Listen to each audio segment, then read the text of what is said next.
Jingshan and this Jiaoshan are brothers. Both have temples. This temple is about 1,800 years old. But if Jingshan is the yin, then Jiaoshan is definitely the yang. Why? As Jingshan is a temple covering a mountain, Jiaoshan is a mountain that hides a temple. Both have interesting stories. Jiaoshan's is up next. At a distance, Jiaoshan Mountain looks as if it's a jade floating on the Yangtze River.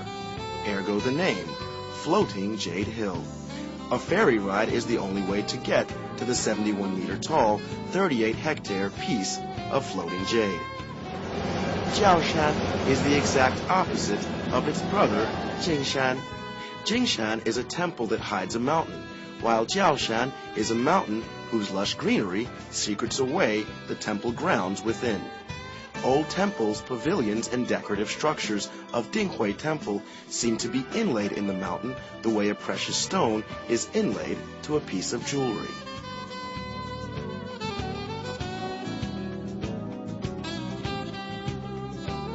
Jiaoshan Mountain is also renowned as a mountain of calligraphy.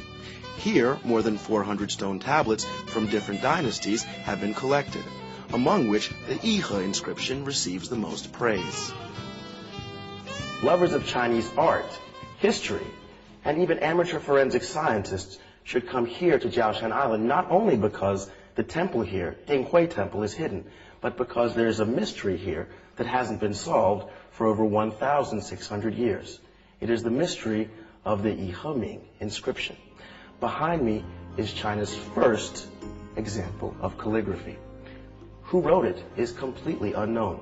Many people think that Wang Xizhi, the father of Chinese calligraphy, is the author of this, but they're not sure. A storm caused this calligraphy to fall off a cliff and into the Yangtze River. There it was retrieved during the Qing dynasty, and since then, scholars have been arguing and wondering and questioning who this genius, the creator of the first bit of Chinese calligraphy, was, and why he came here to write about a beautiful crane. Regarded as the seminal masterpiece of large character inscriptions, the characters are delicately poised as if each is a crane in flight. It is this crane-like signature that makes many experts believe the inscription was indeed etched by China's father of calligraphy, Wang Xizhi. Even those who do not read Chinese characters can appreciate the inscription's age-old beauty.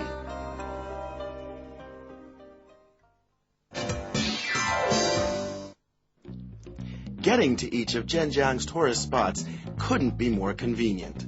Changjiang Road links each of its three mountains in one continuous circuit.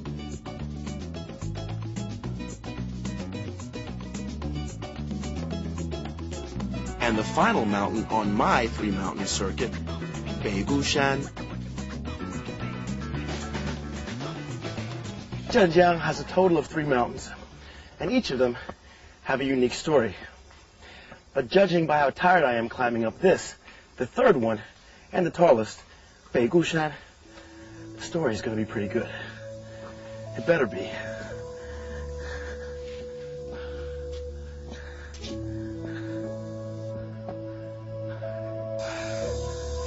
And the story of Beigushan is the story of 2 kings who hated each other.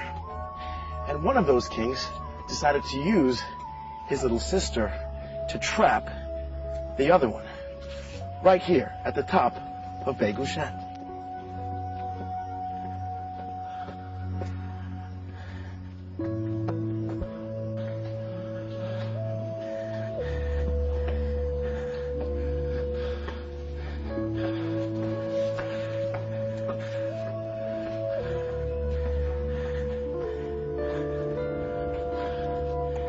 They say this mountain is 72 meters in height. I don't believe them. It's a story that has all the makings of a Hollywood movie. Liu Bei, the king of Shu, hated the king around here in the kingdom called Wu, a guy by the name of Sun Quan. Now, Sun Quan really was upset because Liu Bei had stolen his city, a place called Jingzhou, and he was going to kidnap Liu Bei to get it back.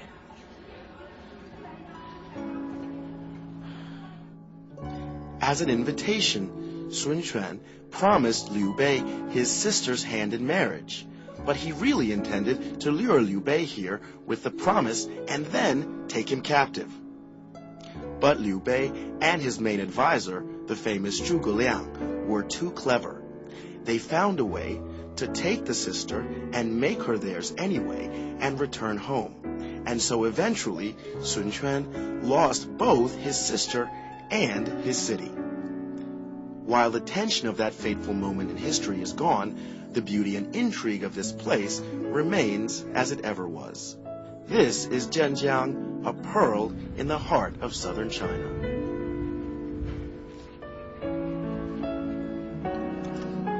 While true, Zhenjiang is not one of the more famous or largest cities in China. Consider this. This lake, Taiyinghu, compares favorably in my mind to Westlake in Hangzhou. And while this isn't a city as famed as Chengdu, the towering figures of Liu Bei and Zhuge Liang also came here and had important events occur. It's not a Beijing, but this city has 3,000 years of history, rich and mysterious, all worth exploring.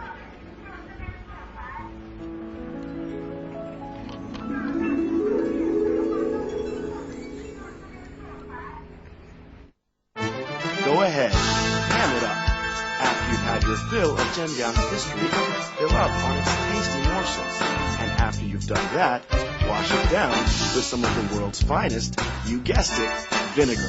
All that and more coming up next time on Getaway.